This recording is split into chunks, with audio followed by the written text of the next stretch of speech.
Welcome to the Deep Dive. Today, we're taking a really extraordinary journey.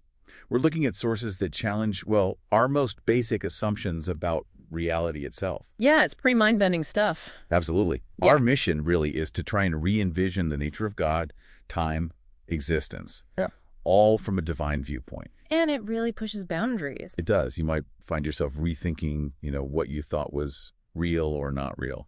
Even this idea that for God, the whole sweep of creation, our present, our future, it might already be complete. Utterly complete. It's a central theme. It is. It's going to be a fascinating deep dive. Definitely. And what's really striking is how these sources talk about God's transcendence. I mean, how do you even picture a being so vast, so completely outside our everyday experience that our ideas of time and space just, well, they don't really apply in the same way. We see hints, like in the Psalms, before the mountains were born, from everlasting to everlasting you are God, or Daniel's Ancient of Days. That's not just poetry, then. It doesn't seem like it. It suggests an infinite existence, completely unbounded by our sort of linear tick-tock progression of moments. That is mind-bending. Oh, yeah. Because if God is truly outside time, then 1,000 years. It isn't just a long time for him. Nice. The Psalm says it's like a single yesterday, or even just a watch in the night. That really flips our whole perception. It absolutely does. It means past and future aren't things coming and going for God. They're just present, always. Kind of like seeing a whole river source to ocean all at once. Yeah, exactly. That instantaneous glance, that's closer to what these sources seem to suggest God's view is like. He's simultaneously everywhere, every when. We hear that in Jeremiah and songs too. Precisely. And if you connect that dot, it leads to this idea that creation, from God's perspective, isn't, unfolding. It's already a finished piece, a complete tapestry. Finished. Wow. Time and space, for us creatures, they're like the framework, the shape through which his will plays out sequentially. But for God, events like Lucifer's rebellion, the crucifixion, even the final judgment described in Revelation, the great white throne judgment, it's all now. All happening now, from his perspective. Already complete in his perception. So it's not just knowing the future, it's the future already being part of his present. Exactly. And this is where it gets really wild for our idea of reality. Because the sources hint that even what we see as non-existent, maybe it's still eternally present within God. Like everything, whether it exists for us right now or not, is somehow contained within him. Romans talks about nothing separating us, implying everything is within his scope. Look at his view. Right. If God can call non-existence into existence and, flip it back, it implies that what is for us is just sort of a temporary flicker of his will or thought. What's not yet or no longer for us could be eternally present for him. Underscores his creative power. Totally.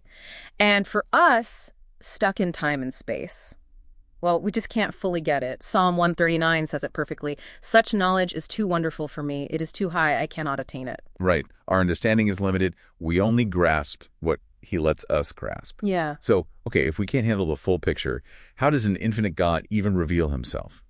Especially if his glory is overwhelming. Well, that's another key point in the sources. Because he's so boundless, he actually hides himself in a way from sinful creatures. Jeremiah hints at this. Because a direct encounter Could be our end, yeah. So instead, the Son, Jesus Christ, who said that incredible line, before Abraham was born, I am, he takes on creaturely form, steps into our time and space. The incarnation. Exactly, crucial. The Son becomes like us, becomes a creature, to show us God in a way we can understand, to govern creation, and ultimately to deal with sin. Okay, but here's the paradox, isn't it? A complete plan from God's side, but genuine free will for us. How does that work? It's tricky. The sources seem to suggest that while God's ultimate plan, his design, is settled, the process of it unfolding within time, that's where our choices happen. So our choices are real. They seem to be, yeah. It's not like predetermination makes our choices fake. It's more like God, being omniscient, already knows the total outcome of all those choices, even as we're living them out in our limited now.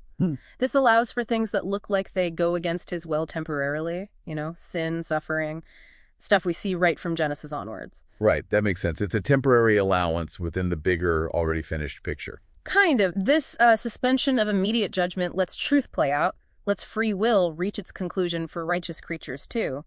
Thinking about the first resurrection, its effect even on angels. Ah, interesting. And the Son, through the cross, completes creation. And eventually all things get subjected back to the Father, so God becomes, as Paul puts it, all in all. It's a complete, divinely orchestrated plan that, from God's perspective, has already happened. Exactly. So, I mean, this whole deep dive really boils down to that, doesn't it? God's view of reality is just fundamentally different from ours. Yeah. All of time, all of existence.